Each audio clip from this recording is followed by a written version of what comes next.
The Cry of Winnie Mandela is making its Cape Town debut at the Baxter in January and February of 2025. So the play ran at the Market Theatre for 3 weeks. It was sold out and it had to be extended by yet another 2 weeks. This is due to its overwhelming success. So the production is a courageous story of every woman who has endured loss, suffered loneliness, and also just experienced the chilling anxiety of waiting.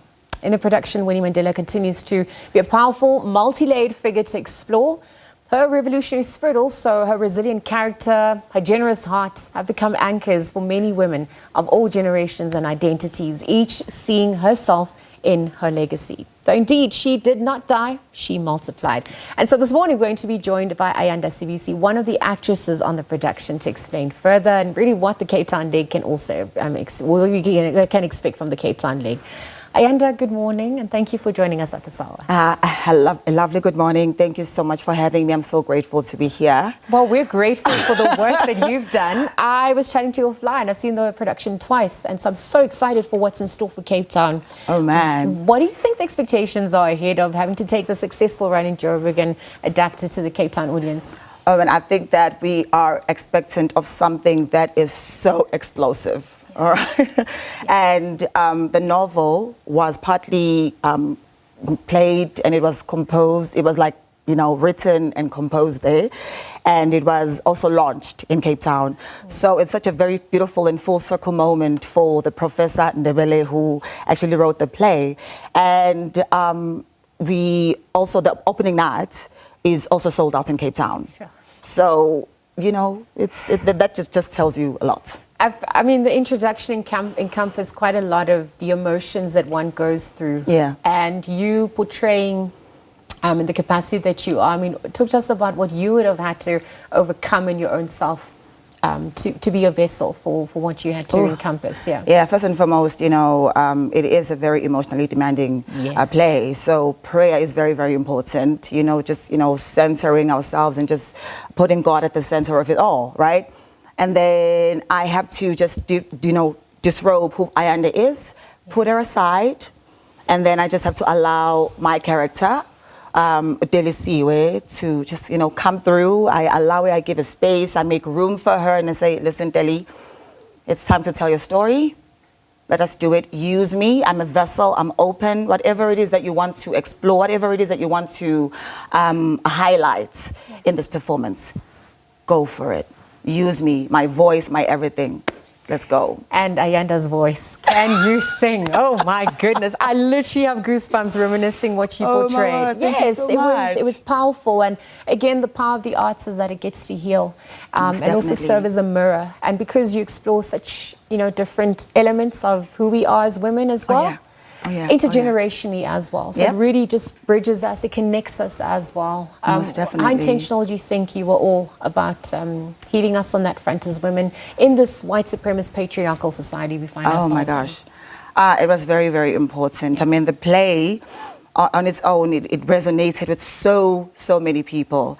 Not only women as well, but also men. We would have men who would just come through as well after watching the play. They would say, oh my gosh, thank you so much for that. There was one particular, Aswan, we talked about it because she's also in the play. She talked about this one particular audience member who came into the play and said that he felt like everybody disappeared, like all the audience members disappeared, and we were directly performing towards him. So it's not only for the women. It's amazing that it's done that way, but it's also for the men, I actually remember feeling the exact same way. Nice. I think, Rami, I remember her looking at me and I was like, I think, is she talking to me? Oh my gosh, there's so many people here. Yeah. But, beyond all of that, Winnie's story in our country, it's so important that we have agency and we get to tell our stories. Most definitely. So that it's not imposed on us. But also remember the courage, the narratives that accurately reflect who she is. Oh, man. Talk to us about that agency as well. Okay, first and foremost, I think there's something so powerful about being vulnerable and about being unapologetic and not conforming to what people tell you. And Mom Winnie Mandela was all about that, 10 toes down all day, every single day. So with that, the audience will also get to respond in such a way that we humanize her, Yes. right? So on that human level, which is very, very important. Yes, Yeah. and we also remember the courage and the bravery, because again, Yeah. one of the aspects that is explored is waiting. Yes, most and definitely. there's power in pausing. Most there's power definitely. in reflecting, Yeah. but also waiting to what end. Yeah, and also when those, 4 women come in and they spill their guts, that also on its own just displays the courage Yes. of who they are. And Yes. that's what, it's all about. Vulnerability being a strength, not a Come on. weakness. Amen. What do you want the audiences to walk away with this time round? Perhaps also, how do you respect the sanctity of each performance and not just, have it be a run of the windmill Yeah. type event? The production is amazing. Okay, there are Absolutely. so many elements that the audience can take away. I mean, we have the comedy, we have the drama, we have the music, which I had the privilege of also contributing into, and we have, a horror, we have thriller. It's just a whole, roller coaster of emotions that the audiences will be taken into, and so they can take away a lot from that. Yeah. So you've had to also overcome your own inertia. Yeah. You're telling Mum Winnie's story. What do you draw from her life inspiration for your own self in keeping her story alive? Okay, most definitely when it comes to her whole entire existence for me means that I also get to exist, that I also get to have a voice. I also get to be in spaces like this with gifted individuals, gifted humans, and I also get to contribute in my generation in such a powerful way in creating history. Yes. Like it's done. Yeah. And she did that. So that means that I can also do that. Yes. Right? So Yes. I'm grateful for that.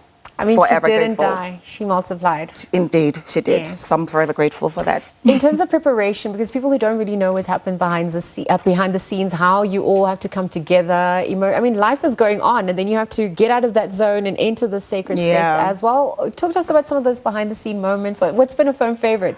Oh my gosh, it has to be the love. The way that we just really love each other, the way that we hold each other, and the way that we just support each other in and out of stage. Sure. We're still in contact with one another, and I just recently got married, and I invited, thank you so much. Yes. I'm not Mrs. Pambana. Pambana, Yes. okay. Thank you for And that. we support each other throughout life, and that's what just keeps us going, and that's what keeps us together and tight knit. So. And the love that you share between each other gets spilled over to all of us, and we get to feel that and heal from that. So thank you, Ayanda Thank you so Pambana, for joining us. Congrats on your feet. Thank you so much, Lizzo. Wishing you all the best for the Cape Town leg. I know it's just the start of many, because the conversation continues, right? Oh yeah, for sure. And we're also coming back right after Cape Town to the Market Theatre. Perfect. So come on. So Joburg audiences can obviously, they can go and rewatch it again, as some of us have. But we'll leave it there for now. Ayanda Sibisi, actually Pambana, as she just mentioned this morning, joined us, sharing some of her thoughtful reflections on the Cry of Winnie Mandela, that production making its debut at the Baxter Theatre in Cape Town for January and February. So do get your tickets.